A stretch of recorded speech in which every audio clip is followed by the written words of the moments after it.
الله يخليك يا كابتن نادر، ازيك؟ ايه الاخبار؟ مو طبعا دي الفانيلا اسمه هو، انا في بلجيكا طبعا. هو عارف، هو انا عارف قابلته طبعا. هناك وكان معايا في بلجيكا، راجل محترم يعني. طبعا. نادر، ازيك يا نادر؟ اتفضل. لا حضرتك يا فندم. اخبارك إيه يا نادر؟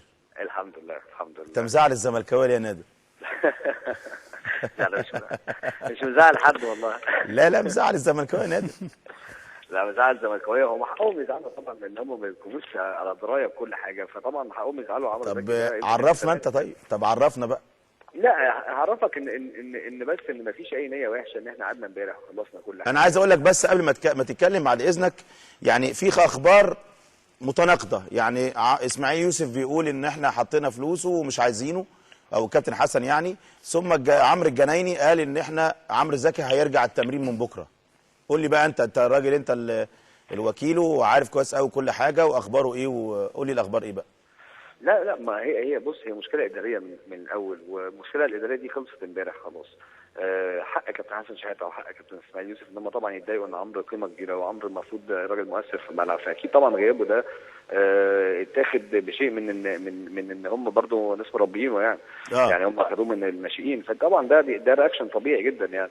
بس هي الناحيه الاداريه واللي انا بحترمها جدا في اداره بتاعت نادي الزمالك دلوقتي، اللي هي الاداره الحاليه، ان هم مهما كانت المشاكل الفنيه هم خلاص عملوا دورهم. المسؤول اتجاه نادي الزمالك ان ده قيمه او ده اسيت زي ما بنقول يعني. اللي هو ايه دورهم؟ اللي هو ايه؟ الحفاظ على عمرو زكي، ان هو يكون جوه كيان نادي الزمالك، سواء بقى الناحيه الفنيه بقى، ما دي ده شق اداري. الناحيه الفنيه بتاعت كابتن حسن شحاته ما حدش يقدر يتدخل فيها. كويس.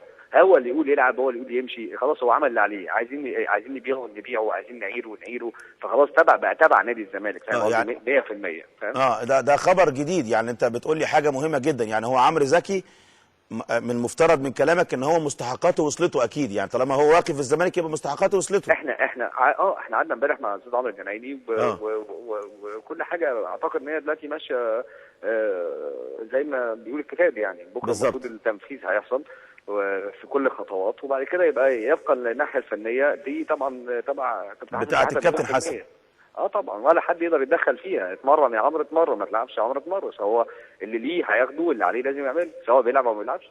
ده الاحتراف يعني.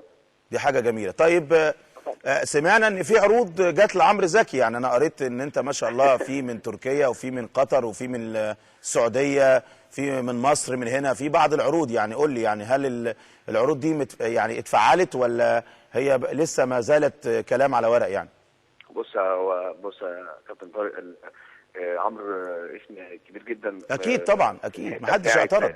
لا مش قصدي كده، قصدي ان حتى الفتره اللي قعدها في انجلترا دي سمعت في الدنيا كلها، مهما كان برضه هو عمل ايه او رجع او ما انجزش اللي هو المفروض ينجزه. ده انا زعل على فتره انجلترا دي. ما انت حضرتك زعلان، ما انا زعلان جدا. طب انا اعمل ايه؟ طب لو حضرتك زعلان، ده انا مقهور. اكيد انت زعلان.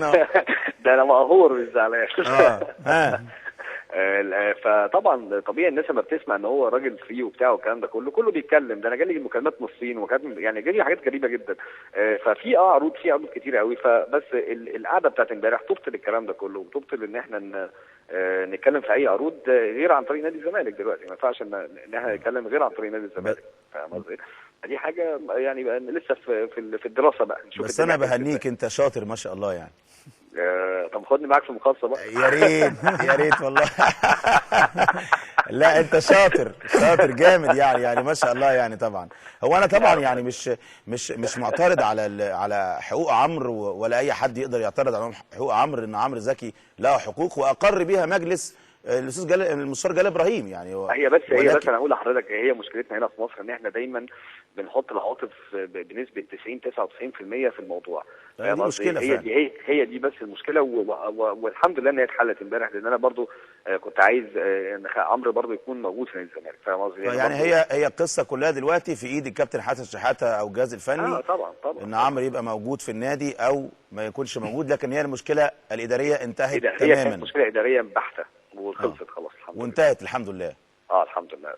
انا طبعا بقدم لك التهنئه. انا سعيد جدا باللقاء ده على فكره بتاع مو حضرتك. لا مو لا وانا عايزين نستفيد بس من الحته بتاعت ان هو قاعد بره. يعني انا نفسي اللي بيطلع بره يرجع يفيد بالزبط. يعني يفيد في القوانين، ويفيد في ازاي الناس بتعيش، وازاي الناس. ما انا لسه بقى هساله الحاجات دي. طب يعني قول لي يا نادر قول لي يعني انت يعني ادينا برضو روشته كده للاعب اللي بيحترف بره. يعني انت ما شاء الله طلعت لعيبه كتير جدا جدا ما شاء الله بره في اوروبا او في الدول العربيه، كلهم رجعوا تاني الحمد لله. كلهم رجعوا ماشي، دي قصه بتاعتهم بقى، انت مالكش ذنب. لكن يعني ايه السبب؟ يعني انا سالت وانا بكلم حضرتك دلوقتي في الناحيه الثانيه ماتش بتاع النادي الاهلي وباريس سان جيرمان. النادي الاهلي خسران 5-0 ولا 6-0 في الشوط دلوقتي في الشوط. ما هو ده الفرق ما بين الاحتراف وعدم الاحتراف.